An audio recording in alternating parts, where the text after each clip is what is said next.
Hello student. इससे पहले आप लोग ये वाला चैप्टर इस चैप्टर को पहले मैं समझा चुकी हूँ। फर्स्ट चैप्टर है आपके केमिस्ट्री का ये। और आई थिंक आपको अच्छे से क्लियर हो चुका होगा what is reaction and physical change, chemical change अच्छे से क्लियर हो चुका होगा। आज मैं आपको बताऊंगी कितने टाइप्स ऑफ रिएक्शंस होते हैं, मेन 4 टाइप रिएक्शन। उसमें फिर और कितने टाइप के रिएक्शन कैसे होते हैं अलग डिफरेंट, वो मैं आपको बताऊंगी। मेनली 4 टाइप्स ऑफ रिएक्शंस होते हैं: combination, decomposition, displacement and double displacement. Combination जैसे कि नाम से, कॉम्बिनेशन मतलब यहाँ पे कंबाइंड होकर सिंगल प्रोडक्ट बना, उसी के अकॉर्डिंग इसकी डेफिनेशन होगी। Such a reaction in which a single product is formed from two or more reactants. Again, a single product is formed from two or more reactants is known combination reaction. Easy. अच्छा, ये जो मैंने example दिया, ये वाला example बहुत important है, इससे क्वेश्चंस भी आ जाते हैं। देखिए, ये एक तरह से आपके घर में जो वाइट वॉश होता है वहां पर ये वाला ज़्यादातर मोस्टली यूज होता है। इसमें देखिए, चूने को हम लोग पानी में डालते हैं, पानी में डालने के बाद में बहुत ज़्यादा हीट निकलती है। ये एक तरह से क्या वो तो क्या बन जाता है, ये कैल्शियम हाइड्रोक्साइड बन जाता है। इसे कहते हैं स्लेक लाइम। इसका नाम स्लेक लाइम भी इसे कहते हैं। क्लियर? तो ये जब आपने देखा होगा शुरू में, जब हम स्टार्टिंग में पहले, अब आजकल तो चूने वगैरह का कम यूज होता है, पेंट वगैरह आ गए हैं, सब चीजें आ गई हैं। बट ये जब इसको आगे फर्दर जब हम इसमें वॉल्स में लगता है, वॉल में आफ्टर सम टाइम वो जो वॉल होती है वो और ज्यादा शाइनी हो जाती है। एक तरह से जो बनता है प्रोडक्ट, देखिए इट मीन्स यहाँ पर CaOH।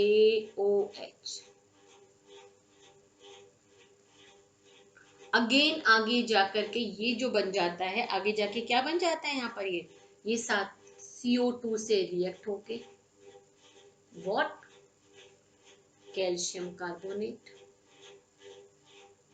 CaCO3 प्लस H2O, ये फॉर्म हो जाता है। ये जो कैल्शियम कार्बोनेट है ये इज फॉर्म्ड आफ्टर 2 और 3 डेज व्हाइट वॉशिंग। इसकी जब व्हाइट वॉशिंग करी जाती है, चूने को हम वाटर में डालते हैं, वाटर में डालने के बाद में कैल्शियम हाइड्रोक्साइड फॉर्म्ड होता है। ओके, ये ध्यान रखिएगा। यहाँ पर यदि इसमें साइन लगाने के लिए आएगा तो यहाँ पे नीचे एरो का साइन लगेगा, मिस ये प्रेसिपिटेट पूरा नहीं मिलता है, थोड़े टाइम रखेंगे तो ये प्रेसिपिटेट हो जाता है। ये मैंने बताया था आपको, यदि साइन लगाने के लिए आएगा तो यहाँ पर क्या होगा, ये एरो का साइन लगेगा, हीट। क्लियर? ये सॉलिड हुआ, ऐसा आएगा इसमें, ये लिक्विड। ओके, ये आपको क्योंकि इसलिए बताया क्योंकि ये इक्वेशन बहुत इंपॉर्टेंट, इससे क्वेश्चंस आ जाते हैं। तो ये कुछ टाइम बाद, इसको जब पुताई होती है वॉल पर, जब व्हाइट वॉश करते हैं, कुछ टाइम बाद कार्बन डाइऑक्साइड के साथ में रिएक्ट होकर के कैल्शियम कार्बोनेट बन जाता है, तो वो शाइनिंग हो जाता है। और ये वाला फॉर्मूला जो है कैल्शियम कार्बोनेट, मार्बल का भी फॉर्मूला होता है। मार्बल का भी फॉर्मूला होता है कैल्शियम कार्बोनेट। और जो एग है, एग के ऊपर की जो व्हाइट होती है वो भी कैल्शियम कार्बोनेट है। उसका फॉर्मूला भी क्या है, कैल्शियम कार्बोनेट होता है। उसके ऊपर जो व्हाइट कलर का वो भी कैल्शियम कार्बोनेट होता है। तो ये फॉर्मूला आपको इससे, क्योंकि क्वेश्चंस आ जाते हैं एक नंबर के, मैं आपको इसलिए बता रही हूँ। क्लियर? Okay, understood. अच्छा, अगेन, अच्छा एक चीज और है, यहाँ पे इसका कलर व्हाइट होता है। चलिए वो मैं बाद में बताऊँ, थोड़ा आगे आएगा, फिलहाल चलिए। तो यहाँ अच्छा, फिर सेकंड कौन सा होता है, डीकम्पोजिशन। देखिए ये भी नेमिंग से, डीकम्पोजिशन मतलब यहाँ कॉम्बिनेशन था, कॉम्पैक्ट हो गया, यहाँ पर 1 से 2 हो गए, मतलब स्प्लिटिंग हो गया। यहाँ पे क्या हो गया, स्प्लिटिंग हो गया। मीन्स यहाँ पे उसके अकॉर्डिंग फॉर्मूला क्या हो जाएगा, यहाँ पर splitting of a compound. Splitting of a compound into two और मोर, टू के अलावा थ्री भी हो सकते हैं, इसलिए टू और मोर सिंपल प्रोडक्ट। ये हमारा कॉम्प्लिकेट प्रोडक्ट हुआ, इससे टू और मोर प्रोडक्ट का बना। क्लियर? ये होता है, ये देखिए ये वाला फॉर्मूला आ गया। देखिए इसको यदि ये तीनों एक साथ रिएक्शंस आएंगी, मैंने इसलिए वाली इक्वेशन लिखी है कि calcium oxide plus water calcium hydroxide, इसने कार्बन से रिएक्ट करा है, क्या हुआ? कैल्शियम कार्बोनेट बना। क्लियर? और उसके बाद में कैल्शियम कार्बोनेट, इसने जब इसको हम हीट देंगे तो क्या होगा? कैल्शियम ऑक्साइड और कार्बन डाइऑक्साइड रिलीज होगा। इनसे यहाँ देखिए हुआ, वापस से ये वाला जब होगा तो क्या बनेगा? ये कैल्शियम ऑक्साइड और कार्बन डाइऑक्साइड बन जाएगी। क्लियर? Okay, right. देखिए अब आगे डिस्प्लेसमेंट। डिस्प्लेसमेंट मतलब एक जगह से दूसरी जगह देखिए ट्रांसफर हो गया। इसमें क्या है? जो इसमें मोर रिएक्टेंट होगा, मैं भी सीरीज बनवाऊंगी आपको, रिएक्टिव सीरीज बोलते हैं, आपके बुक में भी है कि जो नीचे वाला होगा उसमें सीरीज में, वो ऊपर वाले से कम रिएक्टेंट होता है। तो इसमें से जो कम रिएक्टेंट है, कम कौन सा वाला हुआ? कॉपर और जिंक के अकॉर्डिंगली कॉपर कम हुआ, तो जिंक ने इसका सल्फेट को डिस्प्लेस कर लिया। तो उसी के अकॉर्डिंगली डेफिनेशन होगी, a more reactive metal displaces a less reactive metal. A more reactive metal displaces a less reactive metal. Clear? Okay. अब आता है डबल डिस्प्लेसमेंट। डबल डिस्प्लेसमेंट में क्या हुआ कि म्यूचुअल अंडरस्टैंडिंग, आपस में डिस्प्लेसमेंट हो गया। डबल डिस्प्लेसमेंट क्या हुआ? यहाँ देखिए, एक का उधर गया, दूसरे का इधर आ गया। यहाँ पर ये सिंगल रिएक्टेंट देखिए है इसमें, देखिए यहाँ पर ये, यहाँ पे AgCl में आ गया, और जो NO3 है वहां पर क्या चला गया? H के साथ में वहां पर आ गया। तो उसी के अकॉर्डिंगली इसका हम लोग फॉर्मूला भी बना लेंगे। यहाँ पर अ डबल डिस्प्लेसमेंट रिएक्ट कैसे हुआ? इसमें क्या होता है? A type of chemical reaction when two compounds reacts, okay, and the positive ion. Positive ion किसे कहते हैं? हम कैटाइन। पॉजिटिव आयंस क्या होते हैं? कैटाइन। पॉजिटिव आयंस क्या? व्हाट? यहां मैं मिटा देती हूँ। पॉजिटिव आयंस मीन्स कैटाइन,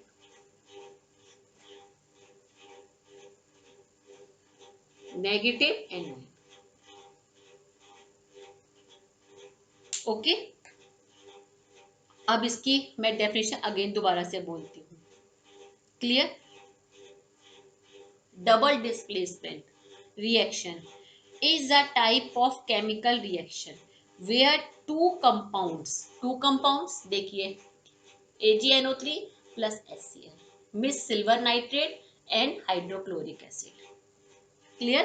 इसे कहते हैं silver nitrate and hydrochloric acid. Clear? Okay. Double displacement reaction is a type of chemical reaction where two compounds react and the positive ions and the negative ions of two reactant switch places। अब देखिए Cl क्या है? Cl इसमें क्या, Cl में क्या होता है? नेगेटिव, और जो और ये जो NO3 है ये पॉजिटिव में आ गया। Clear? And the positive ions and the negative ions of the two reactant switch places form two new compounds or products। Okay, तो इसमें हम ऐसे भी कह सकते हैं by the mutual understanding, two compounds ने क्या करा? एक दूसरे के आयंस को, पॉजिटिव नेगेटिव को उन्होंने एक्सचेंज कर लिया, तो वो क्या हुआ? Double displacement. एक ने डिस्प्लेस करके दूसरा लिया, दूसरे ने डिस्प्लेस करके वहां ले लिया। ओके, अच्छा। अब ये जो डीकम्पोजिशन रिएक्शन है, ये भी हमारा कम से कम 3 टाइप्स के अलग अलग होते हैं। डिकम्पोजिशन दो होते हैं, एक तो देखिए होता फोटो, नाम से फोटो मीन्स क्या हुआ, light, photo means light, photochemical decomposition reaction, ये आता भी है एग्जाम में, आता है कि इसका एग्जाम्पल बताइए, इसकी डेफिनेशन बताइए। फोटो मीन्स लाइट, मीन्स क्या हुआ, द डिकम्पोजिशन रिएक्शन कब हुआ, जब किसके प्रेजेंस में, सनलाइट की प्रेजेंस में, मतलब कि सनलाइट ने क्या करा, इसको दो में कर दिया, फोटो मीन्स लाइट। नेक्स्ट है थर्मल, थर्मल मीन्स हीट, इसमें ये वाला एग्जाम्पल भी लिख सकते हैं हम लोग, मैंने पूरा ही लिखा, थर्मल डिकम्पोजिशन रिएक्शन, या इसको ये भी बोल सकते हैं आपका थर्मोकेमिकल डिकम्पोजिशन रिएक्शन, क्लियर। फिर थर्ड है इलेक्ट्रोलाइसिस, इलेक्ट्रोलाइसिस मीन्स इलेक्ट्रिसिटी, ये हम वाटर को ऐसे नहीं कर सकते, इसके दोनों आयंस को हम कब कर सकते, जब इस पे इलेक्ट्रिसिटी करेंगे, तो दो उसमें हो गया, ये मैंने एक प्रोसेस बता भी दिया है, इलेक्ट्रिसिटी कैसे, यहाँ आपका वाटर है, ये वाटर है, दो इसमें प्लेट्स होती, एक होती है कैथोड, दूसरी होती है दूसरी होती है एनोड, कैथोड एनोड, एक पॉजिटिव होती है, एक नेगेटिव होती है, और यहाँ देखिए बैटरी है, यहाँ पर इसका है, देखिए नेगेटिव, ये छोटा सा बना रखा है मैंने, छोटा बड़ा ये बताया था ना उसमें मैंने, उधर पॉजिटिव इधर नेगेटिव, ठीक है, ओके, इस तरह से इसमें इलेक्ट्रिसिटी पास हुई। अब यहाँ बीच में क्योंकि वाटर है, तो जो वाटर है उसमें से अलाउ करेगी, तो पूरा एक सर्किट बन गया, इसमें पास हो रही है, तो यहाँ पे जो वाटर है, ये दो आयंस में स्प्लिट हो जाएगा, एक पॉजिटिव में, एक नेगेटिव में, तो जो पॉजिटिव कहाँ जाएगा, कैथोड पर, और जो नेगेटिव कहाँ जाएगा, एनोड पर, हम पॉजिटिव कहते हैं कैटायन और नेगेटिव को एनायन, तो इसमें से एक पहले जाएगा, यहां से एक लेगा और ये H2O बन जाएगा, क्योंकि प्लस है, इट मीन्स इसने एक दिया होगा, तो यहां से एक इलेक्ट्रॉन ले लेगा, किससे, कैथोड से, और यहाँ पे H2 बन जाएगी, ऐसी ये वहां से दो इलेक्ट्रॉन ले लेगा और यहाँ पे O2 हो जाएगा, तो दो यहाँ पे अलग अलग हो जाएंगे। अच्छा, यहाँ पर इसको फोटोकेमिकल की जगह आपका फोटोलाइसिस भी कह सकते हैं, इसी तरह से थर्मोलाइसिस भी आ जाता है, मतलब वही है, मैंने इसलिए से एग्जाम में कुछ नाम अलग आए, तो आप लोग कंफ्यूज मत होइएगा, क्लियर। एक क्या, फोटो केमिकल, दूसरा थर्मल, फिर इलेक्ट्रो, ओके, इसको हम आपका इलेक्ट्रो केमिकल डिकम्पोजिशन रिएक्शन भी कहते हैं, कह सकते हैं, क्लियर। और जो नॉर्मल वे में ज्यादा वर्ड क्या यूज होता है, जो नॉर्मल वर्ड यूज होते हैं, मैंने वो यहाँ पर लिखे, इलेक्ट्रोलाइसिस, और मैंने बहुत इजी एग्जांपल लिखे हैं, हर एक के एक एक इतने इजी एग्जांपल ही आपको लर्न हो जाएंगे, हर एक एग्जांपल जरूर लर्न कर लीजिएगा, जरूर से एग्जाम में आते हैं। फिर अब अलग थोड़ा इसमें आता है एक एक्सोथर्मी, एक्सो देखिए नाम से, एक्सो मतलब एग्जिस्ट होना, हीट का निकलना, एनर्जी का, हीट की जगह एनर्जी भी लिख सकते हैं, एनर्जी का निकलना, एंडो एंटर, ऑब्जर्व, एंडो मतलब क्या हो गया, इसमें ऑब्जर्व हो गई, यहाँ पर क्लियर, ओके, एंडोथर्मिक हो गई और एक्सोथर्मिक हो गया, तो इसमें क्या हुआ, यहाँ पर एंडो मतलब क्या हुआ, यहाँ पर ये एंटर, एक्सो नाम से ही ध्यान रखिए, एक्सो एंडो, तो देखिए एक्सो वाला कौन सा होता है रिएक्शन, कॉम्बिनेशन, कॉम्बिनेशन के ज्यादातर जितने होते हैं, सब में हीट रिलीज होती है, एनर्जी रिलीज होती है, तो हम नेमिंग के अकॉर्डिंगली हो गया, इसमें क्या होगा, a reaction in which heat और energy produces, in reaction, a reaction in which heat और energy produces is called exothermic. Endothermic, इसमें क्या जाए, अ रिएक्शन इन विच हीट क्या होती है, इसमें, इसके अंदर हीट क्या होती है, इसमें इन्वॉल्व होती है, इसमें क्या होती है, आपके ऑब्जर्व होती है, अपोजिट वर्ड याद कर लीजिए, यहाँ पे प्रोड्यूस हुई, यहाँ पे ऑब्जर्व हुई, यहाँ पे रिलीज हुई, यहाँ पे ऑब्जर्व हुई, उसके अकॉर्डिंग डेफिनेशन आप बना लीजिएगा, मैंने इजी वाले लिखे सारे, देखिए ये वाली मैंने इसी में लिख दी, ये वाला यहाँ भी लिख सकते हैं। अच्छा, ये वाले जो रिएक्शन होते हैं इसको जहाँ जहाँ पर O2 होता है, ये वाला हमारा कंबशन रिएक्शन भी है, ध्यान रखिएगा। अभी आपके में चैप्टर है ये उसका कार्बन वाला है। तो कार्बन के जितने प्रोडक्ट्स होते हैं वो सब ज्यादातर एयर की, ये ऑक्सीजन कहाँ से आई, एयर से, एयर की ऑक्सीजन के साथ में बर्न होना, ये कंबशन रिएक्शन में भी आता है। CO2, जो जहां पे भी जितने जो प्रोडक्ट्स हैं जाता है हमारे हैं, वो सब कार्बन प्रोडक्ट्स बर्न बर्न होते हैं। तो बर्न होने पे कैसे बर्न होते हैं कि एयर से ऑक्सीजन, ये O2 कहाँ से, फ्रॉम द एयर, उसके साथ में रिएक्ट होके CO2 जरूर उसमें से रिलीज होती है, CO2 प्लस हीट। तो ये कंबशन रिएक्शन होते हैं, कंबशन रिएक्शन, जहां पे ऑक्सीजन और हीट हो, सॉरी कार्बन डाइऑक्साइड और हीट हो रही है। कैसे हो रही है कि उसने किससे ऑब्जर्व करी, एयर से ऑक्सीजन ऑब्जर्व करी। अब एंडोथर्मिक, एंडोथर्मिक वही इसमें आगे मैंने बताया, एंडो का मतलब क्या हुआ, एंडो मीन्स क्या हुई, ऑब्जर्व भाई। अब आता है, एक आता है redox, redox reaction means what, both oxidation and reduction reaction take place, both oxidation and reduction reaction takes place simultaneous is called redox reaction। मैंने उसका एग्जांपल लिख दिया है, बहुत इजी इजी एग्जांपल लिख रही हूँ, देखिए मैं, copper oxide plus water, copper and H2O अलग, sorry copper oxide plus hydrogen, copper and water बन गया, ये रिडॉक्स है। अब समझिए क्या मतलब, देखिए नेमिंग से, ये oxidation reduction, oxidation for what, जिसमें कि ऑक्सीडेशन क्या हुआ, गेन ऑफ ऑक्सीजन और रिमूवल या लॉस, इसको हम यहाँ रिमूवल भी कह सकते हैं, गेन और रिमूवल या और लॉस ऑफ हाइड्रोजन और loss of electrons is called oxidation.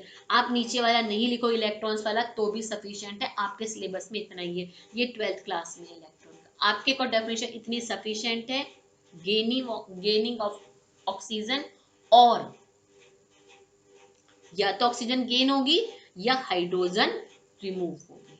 तो गेनिंग ऑफ ऑक्सीजन और removal of hydrogen is called oxidation. ये इसका अपोजिट हो गया, यहाँ क्या आ जाएगा, लॉस या फिर removal of oxygen and gaining of hydrogen is called reduction. ये तो मैंने बता दिया कि मतलब कि इलेक्ट्रॉन्स का लॉस हो रहा है, इलेक्ट्रॉन दिए जा रहे हैं, यहाँ पे इलेक्ट्रॉन हम ले रहे हैं, हाइड्रोजन लेना मतलब इलेक्ट्रॉन का लेना हुआ, ऑक्सीजन देना मतलब एक तरह से हुआ यहाँ पर, ओके। अच्छा, क्योंकि ऑक्सीजन कब आएगी कि हम जो दो ऑक्सीजन को दो चाहिए इलेक्ट्रॉन, तो दो इलेक्ट्रॉन लेगा ना, इलेक्ट्रॉन लेगा मतलब कि लॉस हुआ। देखिए इससे एग्जांपल समझ में आ जाएगा, देखिए यही वाला एग्जांपल मैंने ले लिया, copper oxide plus hydrogen, copper plus water बना। देखिए यहाँ पर क्या है, ऑक्सीजन निकली, किससे निकली, कॉपर से निकली, कॉपर से निकलने के बाद कहाँ गई, इसके साथ में यहाँ पर ऐड हो गई। देखिए तो यहाँ पर क्या हो रहा है, यहाँ पर मीन्स यहाँ पर रिडक्शन हो रहा है। कोई भी इक्वेशन जो होती है उसमें रिडक्शन और ऑक्सीडेशन दोनों एक साथ होते हैं। तो यहाँ पर क्या हो रहा है, यहाँ पर रिडक्शन हो रहा है, किसका रिडक्शन हो रहा है, यहाँ पर कॉपर ऑक्साइड का रिडक्शन हो रहा है, और किसका ऑक्सीडेशन हो रहा है, यहाँ पर हाइड्रोजन का ऑक्सीडेशन हो रहा है। दोनों इधर की तरफ देखते हैं, समझाने पर दोनों इधर देखते हैं, किसका ऑक्सीडेशन हुआ यहाँ पर, ये हाइड्रोजन का हुआ।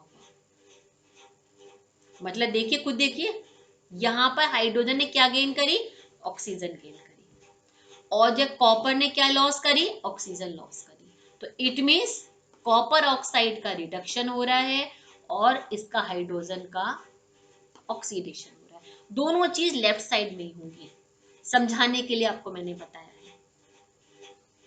अब जो जिसका रिडक्शन होता है वो होता है ऑक्सीडाइजिंग एजेंट। मतलब कि देखिए हम कैसे देखते हैं, मैं इसके भी एग्जांपल आपको और बताऊंगी अभी समझाने के लिए। देखिए यहाँ पर इसका रिडक्शन हुआ, समझ में बात आ गई, क्योंकि ऑक्सीजन इसमें से लॉस हुआ। लॉस होने के बाद में यहाँ पे जो हाइड्रोजन आई किसने दी? कॉपर ने दी। तो जो ऑक्सीजन देता है उसको हम कहते हैं ऑक्सीडाइजिंग एजेंट। जो ऑक्सीजन देगा, किसने दी? इसने दी, तो ये ऑक्सीडाइजिंग एजेंट हो गया। और इसमें से किसने इसकी ऑक्सीजन ली? किसने ली? इसने ली। तो ये क्या हो गया हमारा? इसको क्या कहेंगे आपका रिड्यूसिंग एजेंट। तो जहां पर रिडक्शन होता है वो तो होता है ऑक्सीडाइजिंग एजेंट, जहां पर ऑक्सीडेशन होता है वो होता है रिड्यूसिंग एजेंट। आर ए मतलब रिड्यूसिंग एजेंट। क्लियर? ओके, समझ में आ गई बात आपके?